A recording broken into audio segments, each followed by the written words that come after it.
ce journal, nous parlerons de la pénurie de vifs frais au marché Montbouet, une situation qui perdure aux grandes dames des populations. Puis nous parlerons également du problème d'eau au Cap Esterias. L'eau, encore l'eau et toujours l'eau. Le précieux liquide continue d'alimenter les conversations dans le premier arrondissement de la commune d'Akanda. Les détails dans quelques instants. Mesdames, Messieurs, bonsoir et bienvenue à tous. À l'ouverture de cette principale édition d'information, nous mettons le cap sur le quartier Simbié, un quartier du premier arrondissement de la commune d'Akanda. Là-bas, les problèmes d'eau se posent avec beaucoup d'acuité, suivant les détails dans ce reportage d'Inès Ngonga-Mombo. L'eau, source de vie, a-t-on coutume d'entendre dire. Une citation qui ne trouve pas tout son sens au quartier Simbié, au Cap Esterias. Ce liquide se fait de plus en plus rare dans les récipients des habitants du dit quartier, surtout lorsque l'on a besoin de se ravitailler en eau potable. Quand bien même, l'ancien maire Médico avait procédé à l'installation de 4 fontaines publiques dans cette partie du Cap Esterias pour soulager un tant soit peu le calvaire de ses populations. C'était le maire Médico, maire Séraphin Médico. Il a mis une pompe là, une pompe au stade, une autre pompe après l'école du tourisme. Ouais, où il y a l'école du tourisme, vous partez tout droit, il y a une pompe. Ici, à la pompe publique de Simbié au Cap Esterias, il faut s'armer de patience et de détermination si l'on veut se procurer de l'eau potable. Pour remplir un bidon de 5 litres, tu vas faire 1 heure de temps. C'est pas normal. Soit saison des pluies, soit saison sèche, on comprend. Bon, ça c'est à vos niveaux. Mais enfin, on est obligé de faire retour à la source, comme disaient nos vieux parents, comme disait le grand-père Léon Bar, retour à la source. Dieu merci, on a le puits. Le premier puits du Cap. Avant ma naissance, tout le monde prenne l'eau là.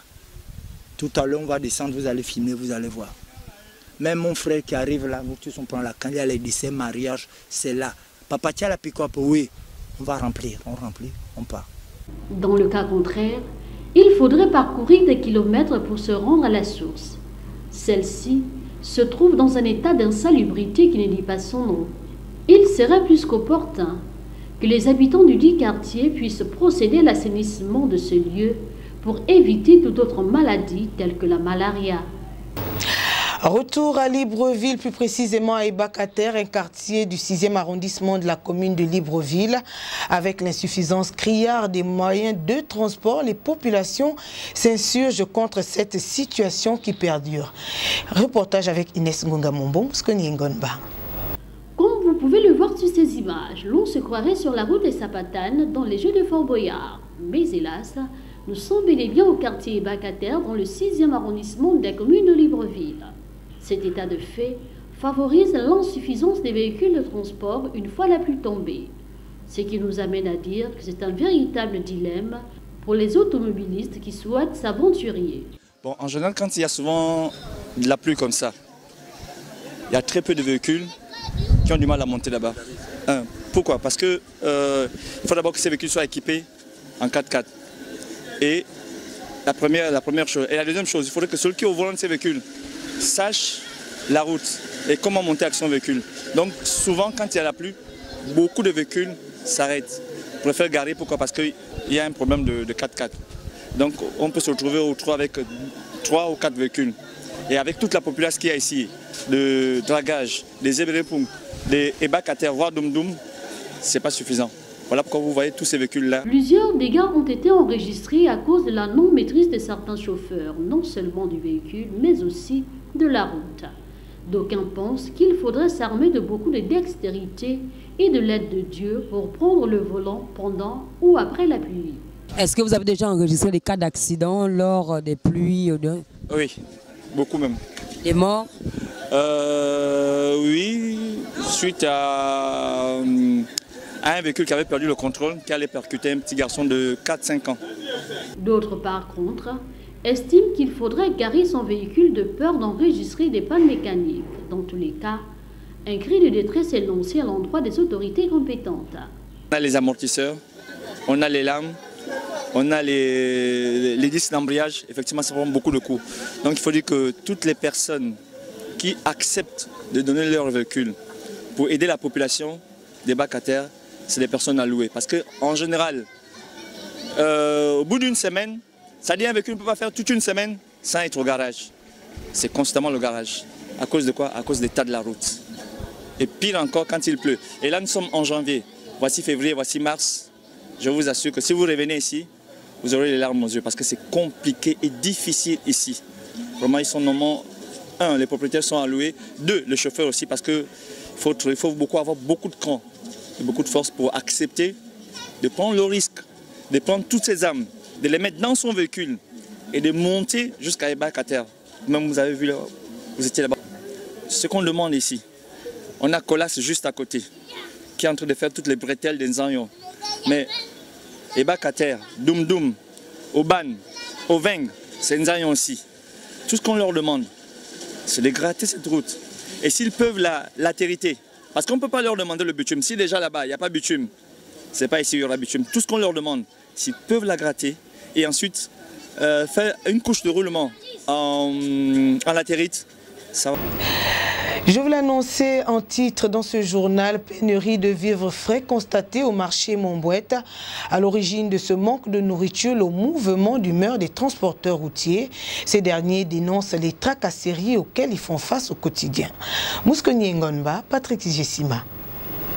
À première vue, rien ne présage des difficultés auxquelles les commerçants du marché Montbouette sont confrontés. Un calme apparent sur lequel couvre une certaine colère et beaucoup d'amertume consécutive au ras-le-bol-nez des contrôles qualifiés d'intempestifs. Mais c'est dû les importateurs, ceux qui font venir les vivres frais à partir du Cameroun, ils ont suspendu les importations à cause des tracasseries sur la route, comme ils le disent. Voilà les carottes là-bas, s'ils peuvent voir les carottes, ça ce sont maintenant les carottes qui viennent de la Hollande. Elles sont pratiquement chères. Les tasses maintenant c'est à 1000 francs, alors que les carottes qui viennent du Cameroun, les tasses c'est à 500, 200 francs. Ouais, les trucs sont chers. À cet endroit du marché, étals et corbeilles sont vides. Un peu plus loin, cet entrepôt est vide de son contenu. Ici, la situation est critique et cela est perceptible sur les visages des commerçantes. On charge la voiture, on n'arrive même pas à récupérer ce qu'on a chargé dans la voiture, l'argent qu'on a dépensé. Les dépenses sont beaucoup. Quand on arrive ici, là, même l'argent qu'on a payé la marchandise et ce qu'on a dépensé en route. Regarde la petite cantère là, au moins il faut 2 millions. La 12 tonnes là, il faut même 3 millions l'argent de route. Donc on ne veut pas rester seulement dans les problèmes. Tu prêtes l'argent par-ci par-là, c'est les problèmes. Donc c'est pourquoi on a arrêté que bête, on s'assoit là, on regarde aussi. Tout est vide sur le marché puisque les produits du Cameroun n'arrivent plus, il y a grève. Je ne sais pas ce qui se passe en route là. On dit qu'il y a problème en route, mais je ne sais pas ce qui se passe. Je suis détaillant, je ne suis pas grossiste. Mais tous les tas sont vides. Voilà les tas de noms que vous voyez devant vous là. C'est le tas que s'il y avait les produits du Cameroun sur le marché, c'est que ça devait être même 200. Maintenant c'est 1000 francs puisqu'il n'y a rien. Il n'y a rien. Depuis que nous sommes là, un sac de viande qui coûtait 30 000, on ne voit même pas. Là, on va prendre pour vendre. Nous sommes là, comme ça, là, il n'y a rien sur le marché. Rien. Parce que tous les fournisseurs ont grévé. Jusqu'à quand va perdurer la situation des clients au marché Montbouette, s'interroge d'aucuns. Pour l'instant, c'est dur, très dur. Du coup, le spectre d'une pénurie de vivres se profile à l'horizon. D'où l'urgence de prendre à bras le corps la situation décriée. Ouvrons le volet dossier à présent avec la commune de Ntoum, dans le département du Komo-Manda, une commune dont les habitants, notamment ceux du quartier Assora, viennent de vivre un moment très difficile avec un incendie qui a consumé une maison d'habitation. Le constat avec Jean-Nic Keziman, Mouskoni Ngonba. C'est une famille désemparée, meurtrie et abandonnée à elle-même. Un statut de sans domicile fixe consécutif à l'incendie de cette maison d'habitation qui a été entièrement consumée par les flammes. Ici, tout a été réduit en fumée. Au demeurant, que s'est-il passé pour en arriver là? J'ai laissé ma famille dans la maison. Je suis allé au précole vers un camp de poussière. Arrivé là-bas, j'ai fait le bricole avec les autres, j'ai laissé la famille. Et ma femme aussi s'est déplacée d'aller vendre un peu, il vend des petits paquets de poissons. Elle aussi, derrière moi, elle est quittée. Moi, vers à 14h comme ça, 14h30, j'ai eu un coup de fil et en disant, ma fille, il m'appelle en disant que, ah, papa, il y a un feu à la maison. J'ai dit, mais quel feu? Vous avez préparé? Il m'a dit, non, nous on ne prépare pas. J'ai dit, mais le feu a commencé comment? Il dit, c'est le compteur qui prend le feu. J'ai dit, mais il n'y a pas les gens là. Maman est où? Comme il n'y a que les petites filles. Il dit, maman n'est plus là. Elle est partie au marché. J'ai dit, mais là, je vais faire les entours de nous. Il n'y a pas les gens. Le feu. Il dit, oh papa, tu sais que l'enfant, il va parler. Franchement, je ne sais pas. J'ai dit aux autres, j'ai dit, là, vous me voyez là, il faut que je me déplace. Je pars maintenant. Loin là-bas, en canne poussière, vers au stade. De quitter là-bas jusqu'ici, là, nous sommes à Sora, là. C'était franchement difficile. Un samedi noir pour cette famille dont les enfants scolarisés voient l'horizon s'assombrir. La voix éteinte par le malheur, le chef de famille ne s'en cache pas. Et là, arrivé ici, je trouve la maison, hein, tout s'est gaspillé comme vous voyez là. Comme vous voyez ici. Parce que les filles, les petites filles comme ça là, ils sont des lycéennes, ils apprennent au lycée. Tout s'est perdu. J'ai tout perdu. Les actes de naissance, leurs papiers d'école, moi-même n'en parlais plus. Tout. Je pense que quand tu pars au bricole, tu pars en brousse. Tu n'amènes rien en brousse. Tout c'est là. C'est brûlé comme vous voyez, partout là. À cause des compteurs électroniques. C'est là, franchement, je demande l'autorité d'Entoum, toute la population, pour me donner aide. Regarde mes enfants, je ne sais même pas, ils vont aller à l'école comment. Pour parer au plus urgent, la mise en place d'une chaîne de solidarité à même d'aider cette famille est plus que souhaitée. Pour sauver ces vies humaines, 2 numéros, le 077 15 24 67 ou le 066 85 42 13. Restons toujours dans la commune d'Entoum où notre équipe de reporters s'est intéressée au cas d'une jeune lycéenne. Notre compatriote a perdu tous ses documents dans l'incendie qui a consumé la maison parentale. Occasion pour la rédaction de TVS de faire un zoom sur la jeune sinistrée. Âgée de 16 ans, la jeune Hortense Ayingone cherche désespérément ses bulletins de notes, cahiers, livres et documents entièrement consumés par les flammes. Larmoyante et cherchant à retrouver l'introuvable face à ce que d'aucuns qualifient de funeste, cette élève inscrite en classe de 3e a du mal à réaliser ce qu'elle vit en ce moment. Quand j'étais dans la maison, j'ai vu que ça sentait le boulet. Quand je suis maintenant sortie derrière pour venir, c'était le compteur qui tentait de m'adjuger.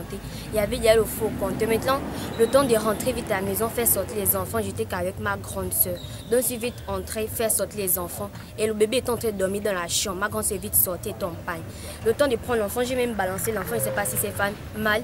J'ai voulu laisser les enfants en route, mais j'ai encore même eu peur qu'on vienne encore leur voler. C'est ça que j'ai pris les enfants, pas leur déposer de l'autre côté. Le temps de fuir, maintenant là, tout est explosé. Je n'ai même rien vu. Il n'y avait personne, les gens qui étaient au bas étaient en train de boire, ils étaient en train de regarder, ils étaient seulement criés en train de feu, au feu. Ils étaient en train de nous regarder comment on se démêlait avec les enfants. Donc je demande de l'aide. La jeunesse revêt-elle encore son caractère sacré dans ce pays? Cette question vaut aujourd'hui son pesant d'or au regard de la situation délicate qui mine le devenir scolaire de cette jeune compatriote, abandonnée pour l'instant à son triste sort. Dans le souci d'offrir aux jeunes du 6e arrondissement un cadre de loisirs attrayant, l'association Sabena Sabé, en langue bamba, nous-mêmes, a offert un cadre de jeux diversifié aux jeunes du dit arrondissement à des prix défiant toute concurrence. Reportage.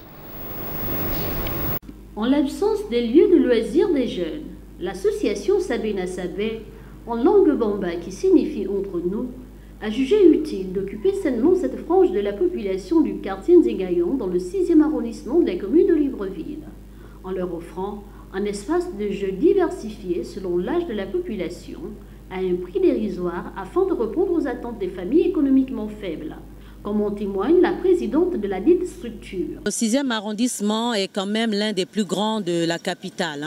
On a constaté qu'il y avait beaucoup d'attractions un peu partout, dans le 5e, dans le 4e, et on s'est dit pourquoi ne pas venir ici dans le 6e, parce qu'il y a une forte demande. Les enfants sont très éloignés de la ville et on a animé au rond-point pendant les fêtes de Noël et on a vu qu'il y avait une forte demande par rapport aux petites parcs d'attractions comme ça. C'est pour ça que nous avons trouvé notre papa qui nous a fait un don pour le moment de ce terrain et on s'est installé avec ce petit terre de jeu miniature que vous pouvez voir aujourd'hui. Ce geste louable vise un but précis et pour les initiateurs, ils ne comptent pas s'arrêter en si bon chemin dans la mesure où les conditions sont réunies pour le bonheur des jeunes visiteurs. Notre objectif, c'est d'abord d'amuser les enfants du 6e et c'est pour ça que nous avons fait les prix vraiment très très bas pour que tout le monde puisse... Le parc d'attractions, érigé au quartier Nzingayon Dragage à proximité de l'immeuble MCD, fait le bonheur de plus d'un. Espérons toutefois que les autres associations et ONG à but non lucratif emboîteront le pas pour le bien-être de nos enfants. Un mot de religion dans ce journal avec l'Assemblée générale de la Fédération libre des assemblées et ministères évangéliques, en abrégé FLAM, des assises qui ont eu pour cadre le centre missionnaire Les Conquérants, situé au quartier Ozangué. Détails et explications avec Jean-Niké Zeman, Mouskouni Ngonba. Ces assises, les premières du genre, s'inscrivent en droit de fil des objectifs aussi bien spirituels qu'organisationnels de la Fédération.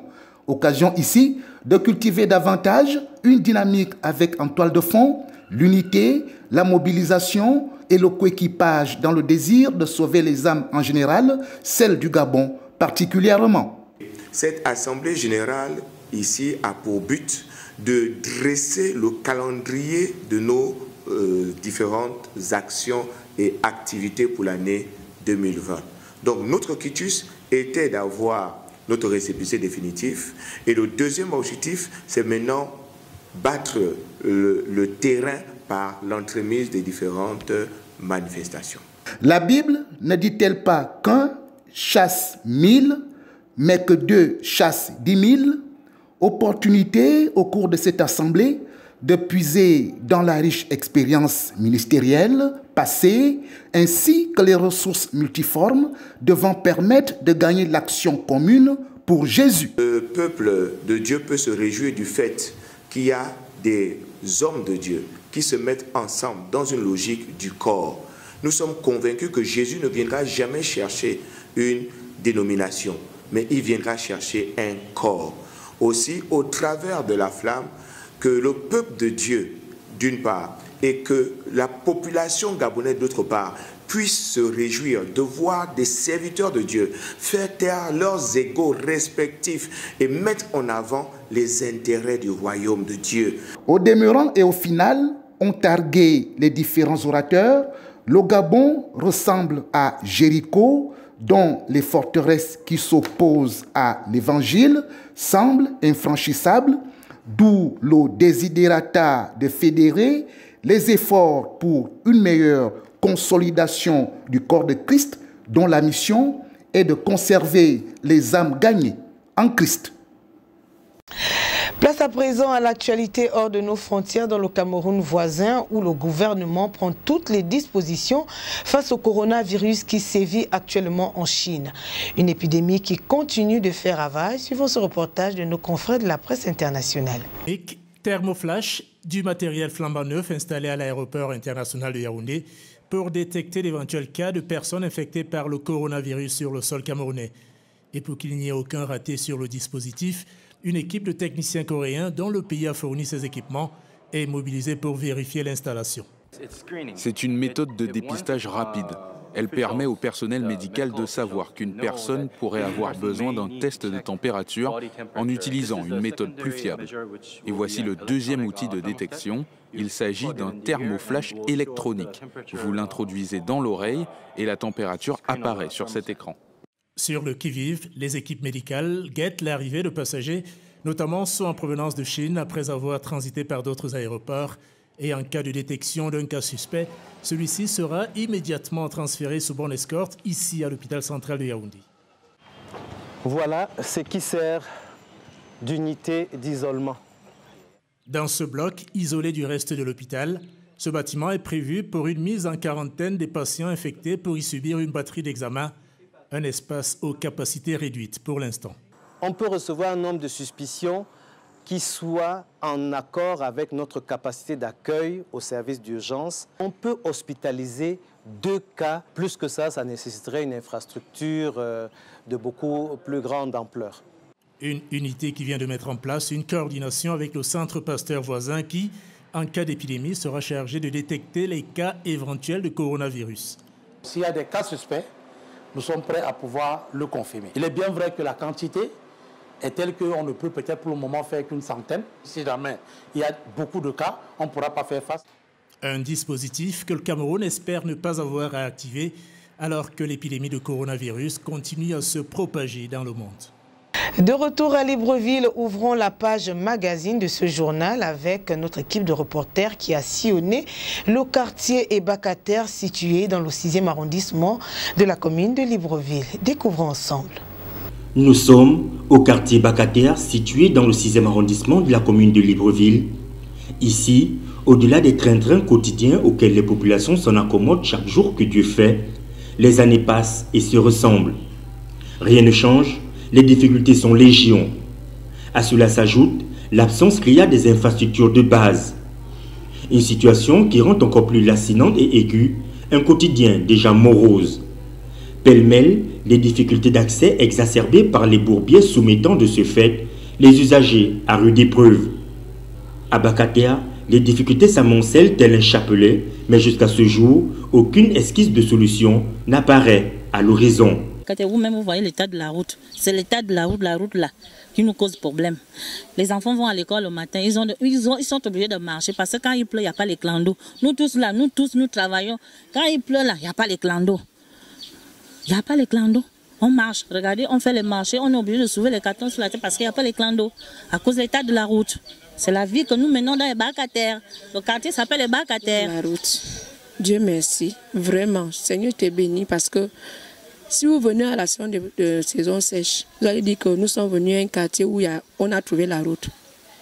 Mais Dieu merci, vous êtes venus au bon moment où il y a eu la pluie. Non, il a plu. Vous-même, vous voyez l'état de la route. Il n'y a pas de route. C'est nous-mêmes qui avons créé nos moyens. Nous avons fait la côté. Nous avons cotisé pour créer la route. Il n'y en avait pas.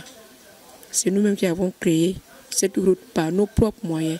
Et chaque famille, on demandait 30 000, 50 000, 30 000, 50 000. En principe, on demandait d'abord 30 000. Et puis, quand on a vu que le monsieur qui s'est levé pour demander l'argent pour créer la route, il était sérieux. D'autres personnes ajoutaient 20 000 pour que ça soit 50 000. Sinon, on a besoin de la route. Vraiment, on a besoin de la route.